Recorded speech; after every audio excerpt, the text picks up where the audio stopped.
welcome back, guys. This is finally we got around to doing this. This is chapter 3 of Dad's story. Of course, we got the dogs involved because everybody likes commenting on the dogs at the last. Every time we spoke to someone about it, and it's been taking a while to get to this stage, just because we've both been busy. There's been a lot going on. Racing's taken over and all sorts going on, isn't there? Yeah. But last time we've spoken, we were just getting into. Well, we just finished off speaking about the Sierra, which was top banana too. Yeah. And then we got into the car that we imported from the States in 2009 that we went and saw. Yeah, we went over, we booked to go over there on holiday anyway for a couple of weeks, and I think it was Gator National time, wasn't it? Anyway, it was a holiday, and we went over there, and we'd already arranged to see them. The Mustang with a guy, and also a Toyota. Yeah, we found another Corolla like Dad used to have, but it was built for a 4-cylinder MR2 or a sleeker turbo engine, and it was a rolling chassis. But when we got there, the guy had backed out of the deal, was decided to keep it for his son, I think I remember. So we only really had the Mustang to look at.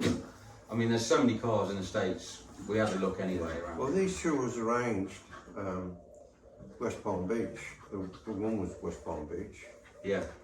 And that was arranged for a friend of ours who said, you know, I could line it up for you because I'd already pre-warned him that we were looking for another car. Yeah. And he put us onto this guy, and his name was Pat Scotstead. Pat Scotstead. I don't know why I remember his name. He wasn't actually. It's a German or Swedish, wasn't he? I think it was, but he was. But apparently, he was, he was a famous, not famous racer, but a local Moroso Park, West Palm Beach racer with this car. Yeah.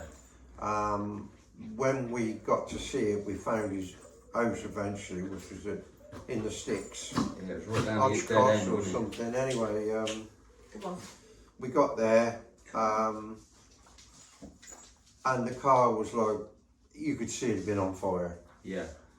He got some bits, and he got a new front there and just pieces. So from what we could tell, so we had a bit of history on that car, and it was originally a split bumper Camaro, which is generation 2 Camaro. Yeah, 72. And he decided to buy it. It was a friend of his or something like that. And he decided to buy it and make it into his own by putting a Mustang body shell on. And that's how it kind of started, and it kind of barrel rolled from there. He put a big block Ford in it, and it kind of got. I don't think it took a few years, but it kind of got out of hand over the last about 4 years. Well, he was running out of money quite fast. Yeah. But he'd had 2 fires, a couple of engines blown up, but self-inflicted, to be honest. Yeah. From what we can make out, the one time the car was running fast, and it was running into the 7s. Yeah, he found a ticket, didn't he? 7.74, I think it went. And you can't knock the guy for that, but it was a big block Ford with a double nitrous on it, twin carbs, and valves as big as dinner plates, stuff like that. And he let somebody else drive it. That somebody else went through the finish line, and the throttle jammed open. That's right, yeah. And he never tried to even think about turning it off. It let go, basically, the nitrous, and it set fire. Yeah. So that took the first front panel off it and everything. Well, that's right. He had a couple of. I remember him showing us a photo of the scoop going through the windscreen where he had a big nitrous backfire. It's actually photo of it actually through the windscreen. It's actually in the windscreen. So I don't. That's a new one on me. I've never seen that before in my life. But obviously, it wasn't bulletproof glass then, was it? No. But he'd obviously ran out of money. I think he'd had a lot of family issues. The car, he obviously planned to rebuild it, didn't he? Because he bought a new front end.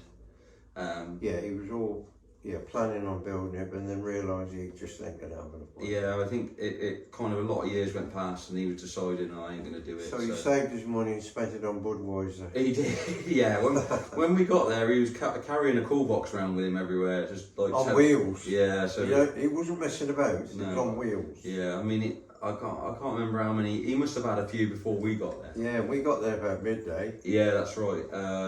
But he was he was keen, bless him. But he was a lovely bloke. He was a really nice guy. He's obviously been through a lot.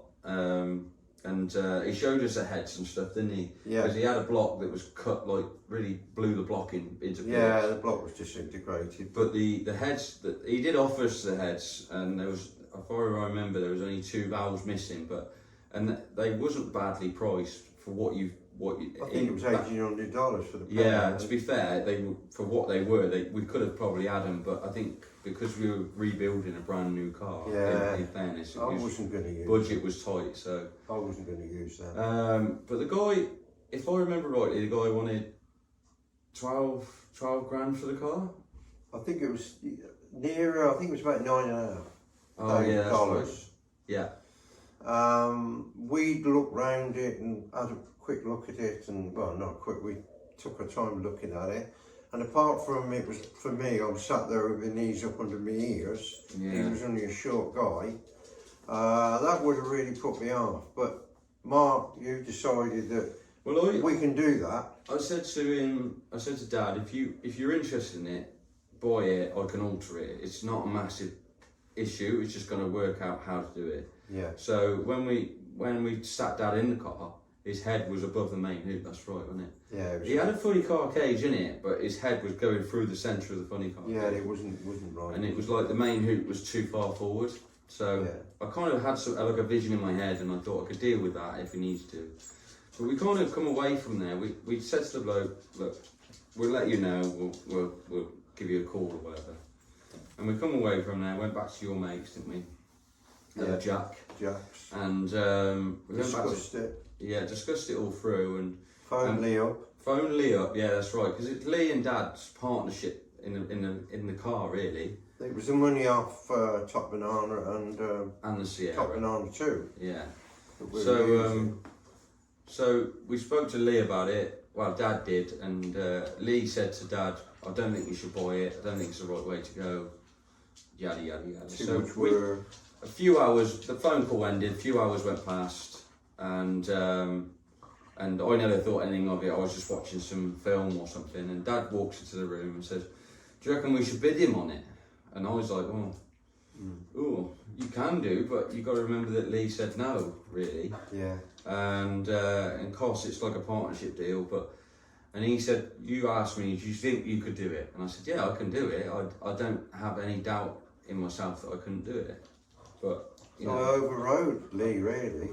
You did, but like, and we made our mind up how much we was going to offer him cash. Yeah, we bid him basically half the money, and when Dad said, "I'm just going to bid him half the money," I was a bit like, bloody hell.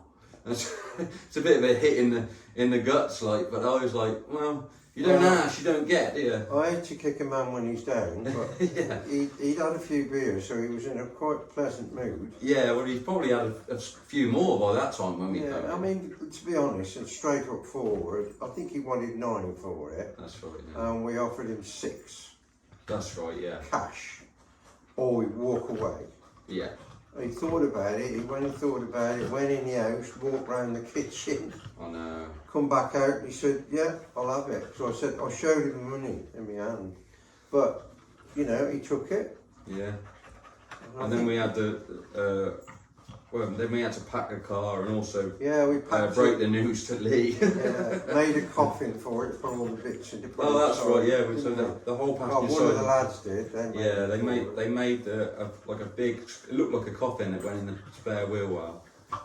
Not spare wheel well. Sorry, in the passenger side. Yeah. And so we could put all the parts, because I think it came with MSD and a few things. It had a lot of bits missing, but the main parts of the car, the suspension, was all there, you know. It was a good deal. I mean, at the end of the day, we strapped everything on it. We put the new front on it. That's right. And then put the old fiberglass wings that got burned over the top and strapped the whole lot together. Yeah. And then basically we ordered a carrier to come and get it and put it in a 20-foot. It went in a 20-foot container, didn't it? Yeah. And they brought it to England. So anyway, there was no tax on it because it was a race car. Yeah. So we got it back, and for a while it wasn't touched. I thought, if I remember rightly, it came over about May or June time. We went over in February, didn't we? I think it came over about May or June time, and it got stuck in at Riverview Close, your old house. Yeah. Next to my Mark Escort estate, and that's where it lived for a while. Because at the time I was just starting the business, wasn't I? Yeah. So the business. So I had to wait until there was a space, basically. So it was kind of the first job that actually I did. that you took on. So it was July 2009 was when I started. Yeah, so 2010 the car was up and running. Yeah, so 2010 the car came out for the season. So I had the car in, and it was very difficult because Lee was kind of still against the idea of what we were going to do, and I had to trying to convince an older brother that you're doing the right thing as a younger brother was really hard. Yeah. So I went about it. I kind of didn't really tell him too much of what I was going to do, and just chopped it about and started putting Took tubes. the body off. I took the body completely off. Just a climbing frame. I had a mock-up engine and box, which was a big block Ford and a C6 at the time. Yeah. And yeah, we started to go from there, and I think it was pretty much ready to leave my workshop by January 2010, and then it went to Lee's shop to be finished off. Yeah. That's right, wasn't it? Yeah. We put the engine out of. Did we put the engine out of Top Banana 2? I think we sold Top Banana 2 or No, you sold that complete as far as I know. So we must And have had then- an engine. So I think the engine. So that's when Timmy Hines' heads Came onto a spare block you had, Yeah. if I remember. I think we started off with that, just what we call a cobble up to get going. We had a built C6, which was a spare one, I think, Yeah. and then we had a spare engine. So we had the bits to put it together. The axle was good anyway, and it's the same axle in there now. Yeah, because it's 35 spline, Obviously 9-inch been done, axle but with all the whatever. right bits. I mean, it was way over the top. Bearing in mind it's around 7 seconds. So, Well, 7 seconds, that's bloody fast. You need 200 mile an hour. yeah, wow. So we knew the car was pretty safe, Yeah, I mean, although it'd been on fire a couple of times. That's got nothing to do with safe. It was safe, but it was straight safe, you know what I mean?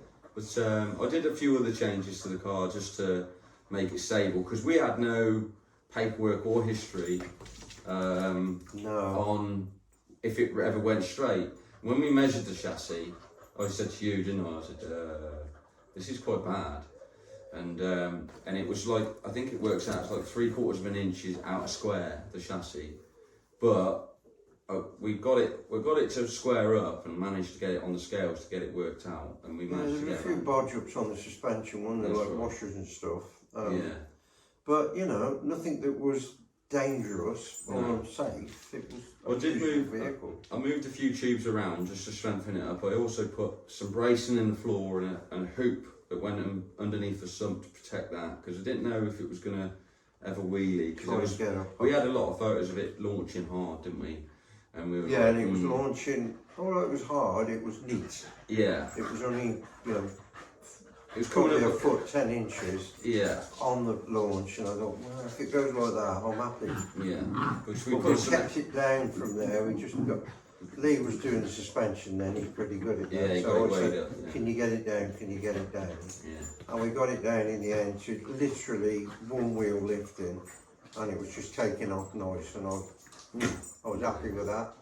And then on the outside of the body, I decided to upgrade it a bit by bringing it into sort of the 21st century by making a better boot spoiler, because the other one was bent in transit and all sorts of And stuff. we had better glass for it as well. We But- bought some glass, didn't we? In the States was crap, Yeah, it was awful, yeah. which we shipped back with the car, and we finished up buying proper stuff from over here, and putting it together that way. And then everything was done properly, except it was getting to be where we were going to race it. So I think everybody just dived in. It was rattle can. Yeah, we rattle canned it matte black Matte just black. so it was one colour, and it was like it didn't have a scoop with the car or anything. So because obviously he'd blown it off, so we've got a scoop. I think we kept off a Sierra or something. Yeah. And we put that in, and we moulded that in. Well, Lee moulded that into the bonnet, and was quite a lot of small work. I mean, to build a car like that's a lot of work, and people don't realise all the small things that happen. But it came out. I even had the wheels, because they were drag lights, weren't they? And they're a very common wheel. We painted the car satin black, and I said to Lee and Dad, because the wheels were quite severely burnt, weren't they? Yeah. So we got Mark Wadley. It had been on for a big time. Yeah, so we got Mark Wadley to polish them back up, and they look brilliant. But I put them on the car, and I said to Lee, I think they're too shiny. Oh, they're too much. So we actually graphite greyed the centres of them to bring it, make it look like an American racing wheel a little bit. Yeah. And it came out, and I think like everybody was chuffed, weren't they? You know. Yeah. I mean, the car, basically, we were trying to, I remember when we brought it out, it was a case of, well, who's driving it for the first time? I said, no, I ain't going to get in it, so I know it goes straight. Yeah. So Lee said, so I suppose I got the job. I said, yeah, you have. And I do remember it coming round from the forward road, coming into the water box, and I looked at it and I went, bloody hell, that looks mean. That looks mean. Yeah. Who would want to race against that? Oh, no. And, you know, it really made my heart flutter. I thought it was a good looking piece of kit, and I still do. Yeah. And having driven the car over the last 10 years, or till when it came out in what, 2010, so we're 2024, so obviously Lee's had it running on his own for 2 or 3 years, so 10 years I drove it. 10 years, yeah. I must admit, it's in my opinion, it's the best car I've ever drove. Yeah. It's straight. I could live in it. I can sleep in it. In fact, I've been asleep in it. We've actually covered you up in the fire road with a car cover while asleep. Let it. And like everybody's like, "Where's your dad?" And I was like, "He's in there asleep. What, with a cover on?" Yeah. Curtains, that is. Like being at home, that was. You know. But yeah, because we had to bring Dad and Lee further down into the car. We had to bring them forward, so they were kind of slightly laying down, so we can get their head low enough to go. So I could put a funny car cage in bed, couldn't I? I mean, it turned out bloody well, I might say so. It turned out well. Yeah. Right stance, right looking. I wanted it black. I didn't want people to see it coming. And we've had a comment from Mark since, when he raced Lee in the final. And he said to me after he come second, whose idea was to paint it black? And I said, mine, because you can't see it coming. And he says, I couldn't see it coming. I said, that's the idea. Yeah, at the European finals, it was not last year, year before. But that was a good night. It was, we were racing at like 9 o'clock at night, and it was, I'd had to leave first, Lee was chasing, I couldn't see him. Couldn't see him coming, and when he's coming, he's coming. Yeah. You know? So, but hey, you know, it was. I mean, it's won a lot of races. You've won Super Gas in it as well, haven't you? I've done it. Yeah, Super Gas. I've come number one in qualified number one in Super Gas. I don't know. I can't remember if I won. Well, you and Bob ended up in the final. Yeah, me and Bob. Oh yeah, I beat Bob in the final. It was so funny because Super Gas class is so hard, and everybody's got these gizmos and electronics, and there's Bob Molden and Dad in the final. They couldn't believe it. We just got a foot. And they're only winging it, like, you know, pedal racing, just trying to guess to get a 990. And and Dad ended up beating Bob. I think. Well, I had a problem before that final because the distributor gear drive pin broke, and I'd just come from a run, and it was like just stopped on the way back. And it was like, they gave us like a quarter of an hour to get ready for the final. Yeah. And I said, Lee, it can't be anything, it's got to be that pin in the distributor. Yeah. And that's the glory of having a driver, I ain't saying I'm the best driver, but it's the glory of having a driver who's mechanically minded. Yeah. Because what we did straight away, we took the distributor out and there's the pin snapped. Yeah. Borrowed another one, because we're called the borrowers. Put the pin in, set it up, went, did the final. Yeah.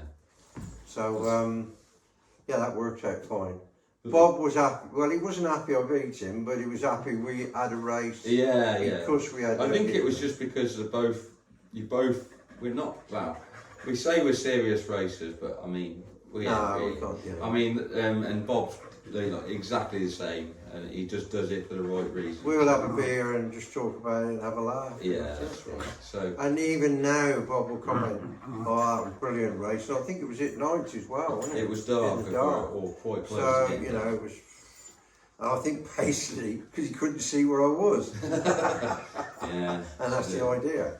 but I could see where he was because he's called White Lightning. yeah, no white noise. White noise, sorry. Yeah. That's That's the beer Lenny short Padgett's white White lightning. Lightning. Yeah. I knew somebody. But I mean, in between, whilst running Dark Horse, I think you had the Turquoise Mustang as well. So you ran in Sportsman ET on and off. I did. It was shaky on at Santa Pod. Yeah. So the Turquoise 66 notchback Mustang, which a lot of people loved, which was Nice an car. absolutely mint Yeah. car. Apart from being keyed both sides, but that's a long story. But it was a beautiful car, and it ran very inconsistently. Yeah, Didn't it was it? good one minute and not the next. So we I found can't out enjoy any car. we did we actually because you done, I don't know, did you win the championship in that car or got close to? Yeah, I did. Yeah. So in that car. I don't know what year it That was. was when I went to Sportsman ET for the first time from being Back out. Super Gas and Pro ET. That's right. And I remember saying to him at the dinner and dance, you better hang on to that trophy because I'm coming for it. Yeah. And I actually got it, and like, it's sheer look. But that car was a nightmare. The car was up and down. Oh god, it was. So it would do something really weird, and I had to write it down, didn't I? Because it would actually do 2 slow runs and then 1 fast, Yeah. and 2 slow, 1 fast, and it was consistently doing that. But it took me about 2 meetings to get my head around it. So it would run like 15.6, 15.6, 15.4, Yeah. 15.6, 15.6, 15.4. You need to be a bit But more. we were like, why? Yeah. It doesn't make any sense. Why? So we did try a few things, but we left it as it is and just got Well, the used to thing it. is, try a few things. I don't agree in trying to make the car, because it run faster at the last meeting, nobody says it's going to run the same at this meeting. Yeah. And I think to try and make the car run what it did at the last meeting is a mistake. You need to drive the car what you've got, basically. Yeah, you got to deal. Just drive what you got. Yeah. One of the problems I remember, we had a puncture in the slick. Oh, that's right. And we came into the pits and put the street tyres back on, and it went faster. Yeah. I So couldn't get my head round until Mark said it must be a sticky track, and that was shaky. Yeah. So the car, we realised It was gluing itself to the because it was track. only running 15 seconds, but now and again, because it had an open diff, it would spin the tyres. So we had to resort to a slick, and then we went to a slick, and then we had a puncture in it, so we put the street tyres on, and it actually went faster, but it was, I think it was either because it wasn't sticking to the track and it was a slightly smaller diameter. Yeah. So it actually really funny, wasn't it? That worked, but it did go, at least a tenth faster. Yeah. And I think, didn't Lee run it for a year? Yeah, Lee had a go in it.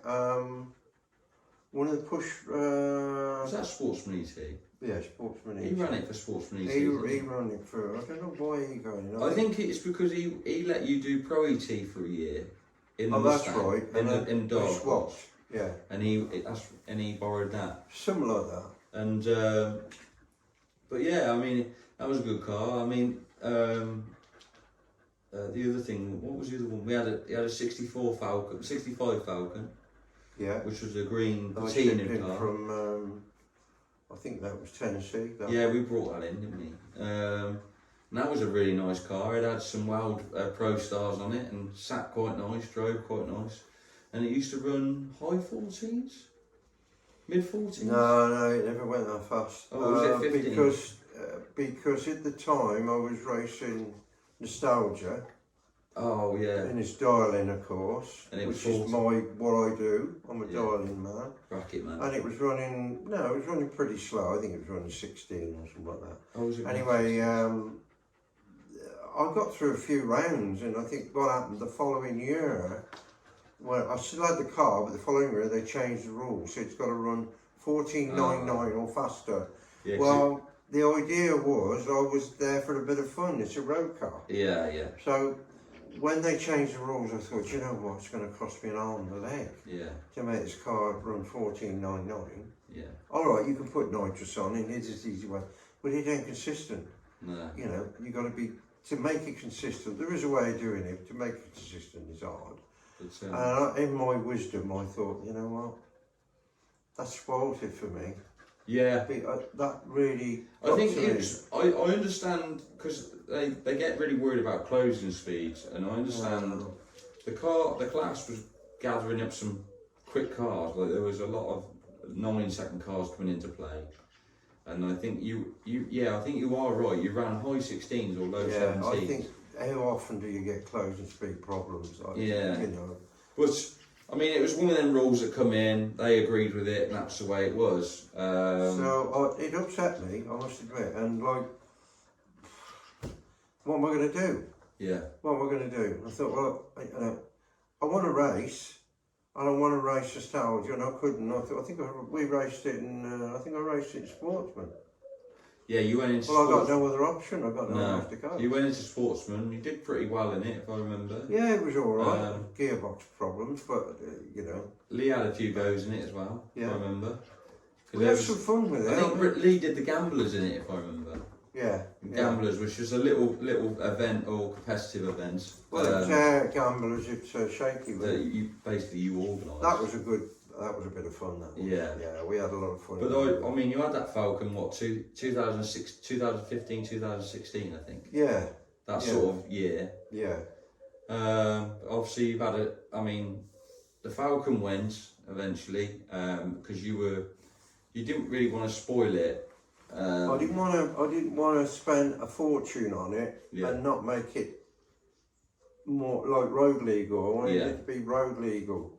So I thought, you know what, I'm going to try and sell it, and if I can get what I think I can get for it, we'll sell it. And three guys came along and bought it, and they've only recently sold it about 4 years ago. We only recently found out where it was, so that was kind of nice to know. The woman who's got it now, it's on the street, it's a man and woman got it. Yeah. But she's the main driver, and apparently she's just loving it. Yeah. So that's good, but you went back into... I think I had another. Well, you went back into running the dark horse again, and also I don't know actually.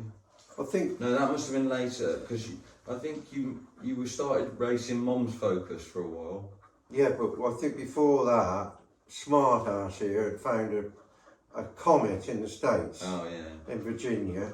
Yeah, but said, look, there's a comet here, already done for drag racing. Yeah. Already tuned to run 14s, maybe you should ship that in. Yeah. So I got onto the guy.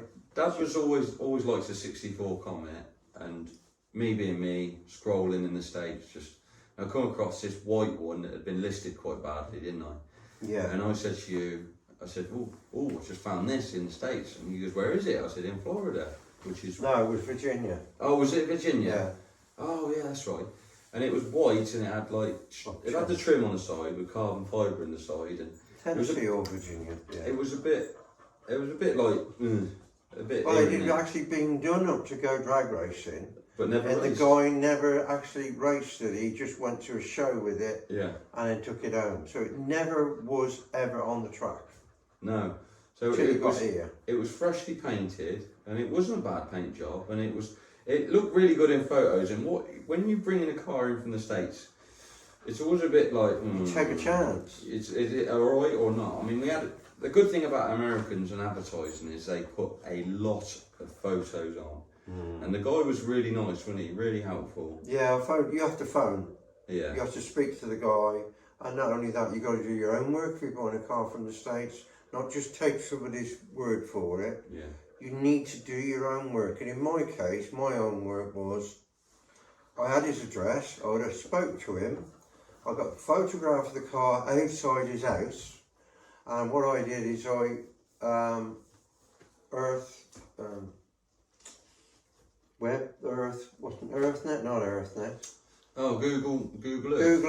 Yeah. got Google Earth, and actually found his street, and found the place exactly where the car was photographed. Yeah. Outside his house. Yeah. So I knew it was genuine. Yeah. And we agreed a price, and I had it collected and shipped over. That's right.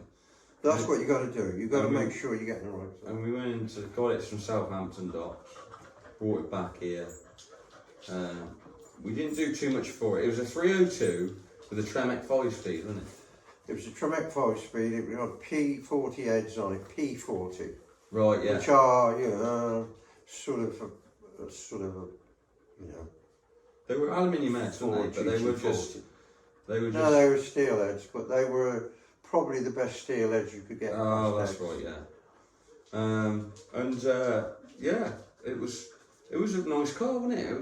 It was really good. I mean, there was a few little bits we had to do. We had to make an exhaust. We had to do an exhaust system. Few little bits. Oh my God. Yeah, we had to make an exhaust system.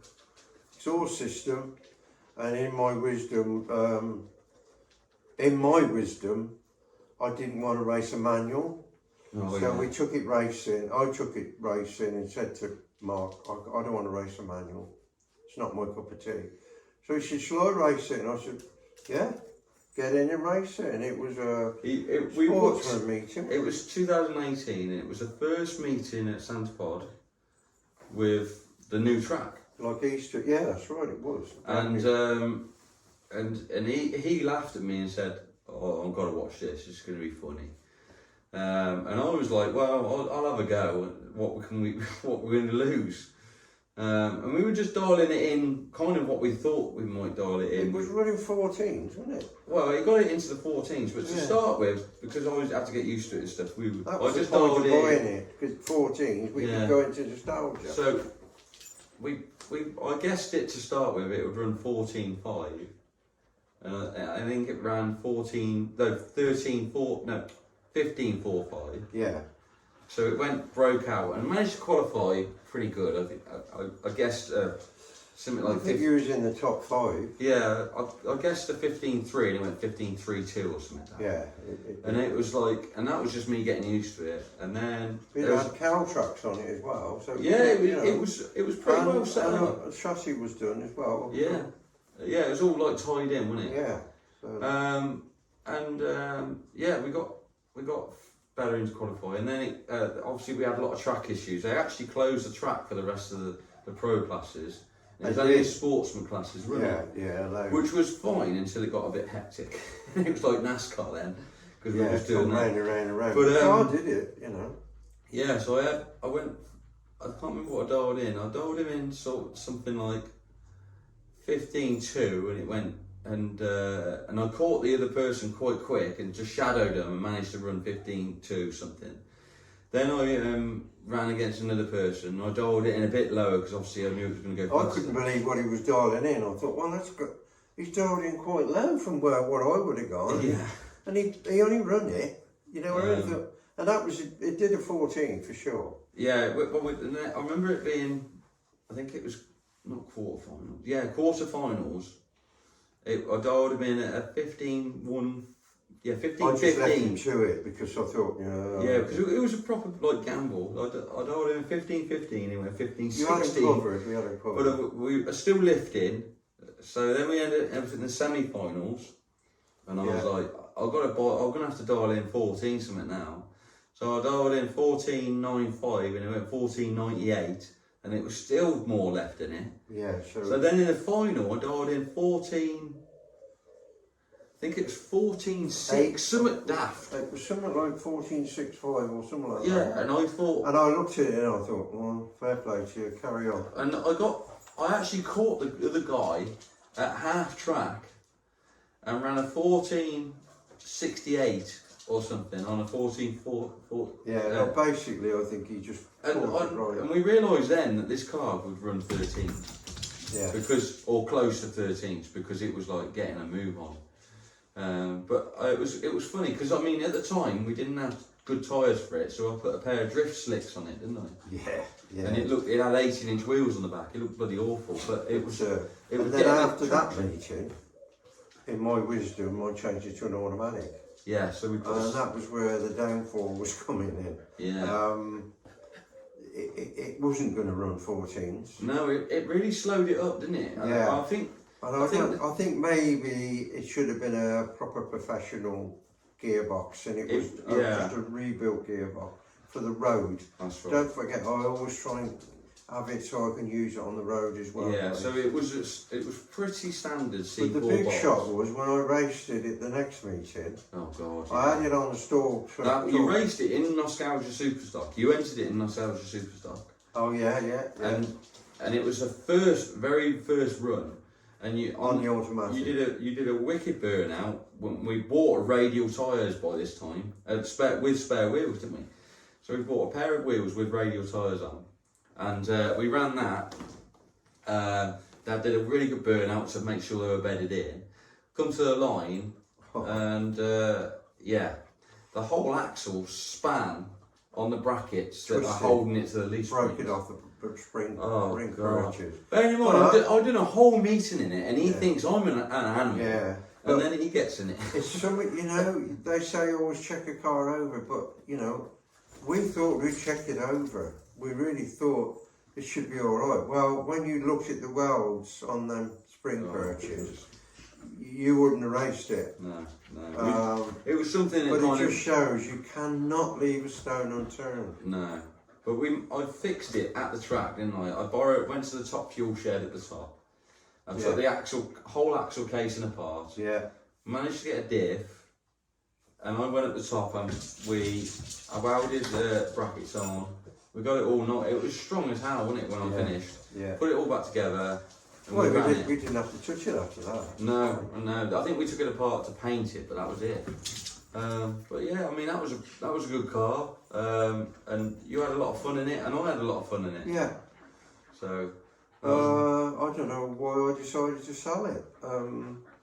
I think I was a bit disappointed because it wasn't running. It wasn't running fast 14s, yeah. And I thought, you know what? I've only bought the whole car with a good engine in and all the gear on it, and it still ain't running 14s, and I just can't keep pouring money into it. You got to have. I got 2 rules: never race a class you can't win, and never race a class you can't afford. Yeah. And it's kept me going in 43 years now, and I'll stick with that. I'll say that to anybody, and that's what you should do. Now, yes, I could have borrowed money, I could have had a loan and got it up and running faster, but hey, at the end of the day, it's a race, and we're there to enjoy ourselves. Yeah. And it's all right having the top bollocks car, you still got to get it right. Yeah. You know what I mean? And to me, to spend a lot of money to maybe win. The thing is, I kind of think that the Comet was going up for sale because of that reason, but also to make it a faster car, you had to spend money on heads, cam. Too much. And then it might be not as streetable as you wanted it to be, and you enjoyed it a lot on the road. I did. It was a nicer car on the road. I actually drove it to Pod. Yeah. I sold it and drove it home from there. Yeah. I even did my mate's wedding in it as well, didn't I? Yeah, and I did a prom in it. Yeah. So I mean, it was a very pretty car, and it's still about going strong. So that's good to know. It's about, but it hasn't been used. So no, it's been in the shed. Yeah. So there's an opportunity of getting it back one day. Yeah. So in the news, more news that obviously a lot's happened since the last video. The Focus is actually for sale. Dad's been doing quite well in it. We've now sorted the whole car. It's pretty much turnkey. It's absolutely ready to go. No issues. Everything's over the top. It's got all the right bits. I think I'm 4th or 5th in the championship with it. Yeah. At the moment. So you're doing pretty good with it. How long that will last, I don't know. But yeah, we're doing pretty good with it. But also we've also realised that Dad does need help on the start line and stuff like that, and just reassurance. I need help off the start line. There is that, yeah. But yeah, the Focus is currently for sale. We won't go into what the plan is as so much, but what might be happening, and I'll give you a bit of a hint, is the Corolla might be coming out of racing for a season, but we'll see what goes on with that first. But so in other news since the last video as well, which I think at that time we did know about, but we weren't allowed to say. Oh yeah, that was. We was told. Oh, May. I don't know. I think it was Like April, I think. April, May. But anyway, we got inducted as a Huxley family into the Hall of Fame, which was a bit of a shock to the system. A bit of a shock to the system. Yeah, that was awesome. So yeah, we were a bit taken back by that, especially me and Darren. I've been trying to get Dad inducted into the Hall of Fame for a good few years without telling anybody really. Obviously spoke to a few officials about it, and it never really went forward. And then next thing I know, as a family, we were inducted. It's a goer. Yeah, they want to do it. And I'm glad it's all four of us because, you know, okay, you could argue the fact that, you know, I've done well, I've done all right. Lee's done probably better than me. Mark's coming up. Darren's certainly coming on. Any of these guys I'd throw in any car I got, I wouldn't worry about it. So, you know, it's a decision they've made, and I think they made the right decision, to be honest. Yeah, I think me and Darren were just a bit sort of taken back by it at the time because I haven't won anything. I've won in the Comet. Yeah, you've won in the Comet. I've won one round in the Comet. But you're all up in Comet. Yeah. Don't forget. I've been to 4 or 5 finals. Your age when I only started when I was your age. Yeah. So it's been 43 years since then. Yeah. So my car's kind of starting to prove itself now. So I think you guys are proving yourself. And Darren's been in one final since the last video in his car, which was in Sportsman ET, but he got it set up, he got it nailed. I don't think any of us believed that what he was going to do was going to work. To do that with a 4-cylinder drift car. And manually shifting. And manually shifting is something else. That takes some doing. So he's proper proud of Darren coming that far and like proving a lot of people wrong that you can do it. Yeah, we're all talking about what we're doing, but Lee's struggling at the moment. He's had engine problems, he's had gearbox problems, he's had axle problems. But Dark Horse is a good car. I mean, I ain't going to argue with that. It is the best car I've ever drove. Yeah. So basically, once all the little things sorted out, I think that will become it is a formidable car. It's coming back now. It is coming back. It's Lee's had a lot of problems since the wheelie, and now, but it seems to started really coming back for him, which is good. Nice to see him at the last meeting go through a few rounds. Yeah, I wouldn't want to. You can never count him out. Never count him out. If he ever moves a class, he'll do his best to try and win it, whatever. Yeah. So I think we're all like that. We all want to win.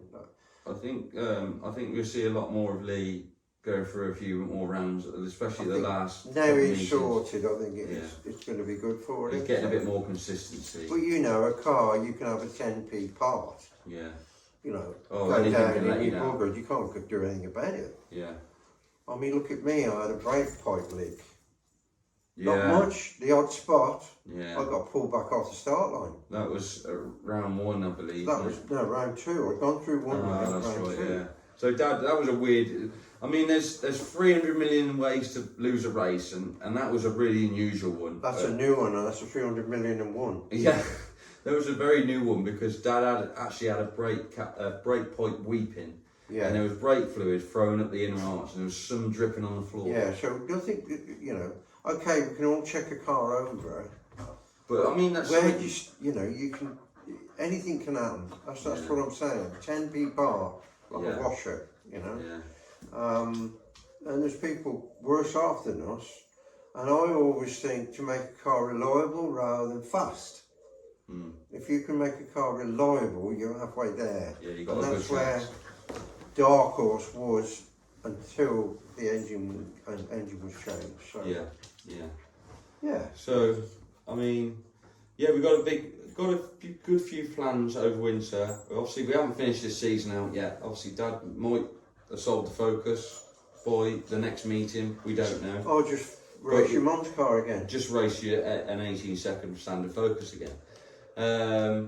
But we'll see what happens, and we'll keep everybody updated with what the plan is, and if we go that way or if stuff had changed in minds and stuff like that. There was one other thing came up from Hall of Fame. Oh, right. We don't know for sure, but we think.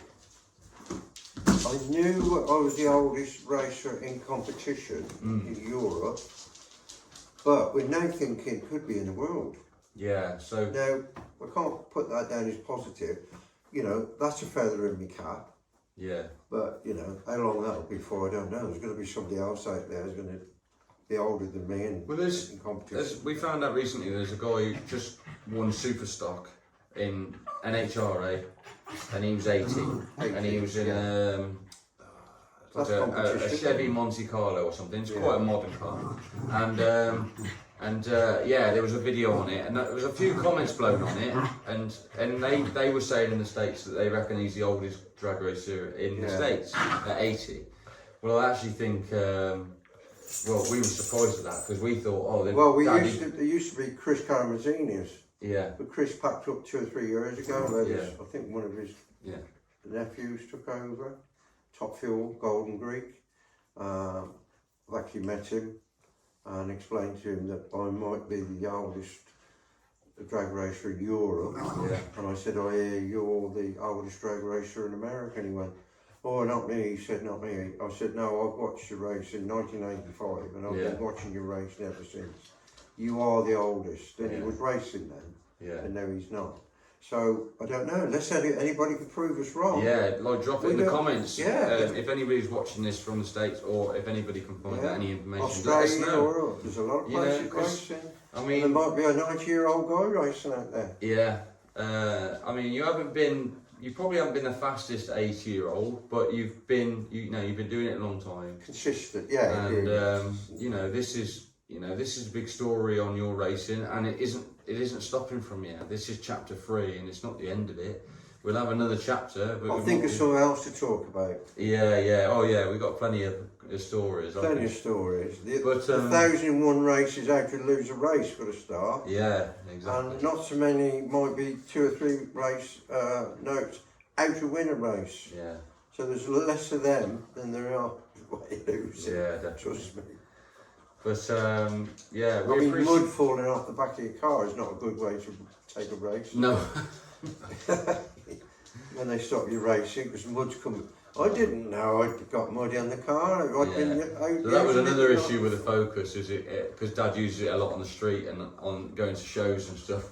It was just one of the things that happened. We hadn't thought about it, to be honest. It's just you know, the starter's quite right. Ian's quite right. Yeah. It shouldn't be going down there dropping muck all over the place. Because at the end of the day, we don't want to hold up any races and everything. We want everybody to be safe, so that's the main I thing. just took my towel between my legs and went down to the van and got a beer out. That's all you can do.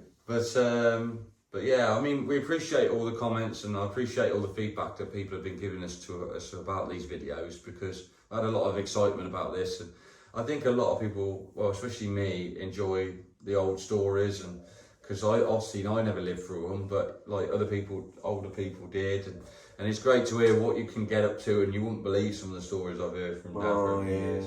So it's great to have that, and we appreciate you watching. We're a bit over the moon and a bit taken back by the whole Hall of Fame thing. But yeah, we've still got a good few race meetings planned. We could still do another video on what happened over those years in between the races. Yeah. It's about, maybe one day. But it's not the end. Yeah. So thanks for watching. Thanks to all our sponsors that support us in the Huxley family racing. Yeah. And that's another name that come in. And also, at the end of this video, I want to do a bit of a shout out that I'm going to do some more merchandise soon, some new merchandise for being 15 years in business, which is amazing. I can't believe I made it that far. I can't believe I made it this far on my age. I should make a t-shirt. Yeah. If we can prove I'm the oldest. Yeah. So we need to make sure. So see if anybody can drop us a comment on that, and appreciate it. And I hope you enjoyed the dog content as well. Dogs they're mental. These two separately are calm as hell, but together are absolute head case. Yeah, thanks for watching. We're sorry it's been a late video. We're trying to get some more footage. I'm going to Bug Jam this current weekend coming, and we're doing Green light. Green Light Nationals, you're racing at, and I'm Darren's racing at. And then the boys should be at the next one, which is the finals, isn't it? Yeah, and then I think all of us are race at that one. Yeah, so it'd be 3 of us at European finals, Darren, me and Lee. And then national finals will be the one after that. But we'll try and get you some footage on all that. Come round, have a chat with us. If you come to a meeting, we only want good news though, not bad news. Yeah, if you come to a meeting, come round and see us. If it's after the racing, come and have a beer with us. We got loads of merchandise, and we can chat some more if you want. Yeah, Bud Wars is always handy. But right, thanks for watching, and we'll get this posted up. Take care, guys.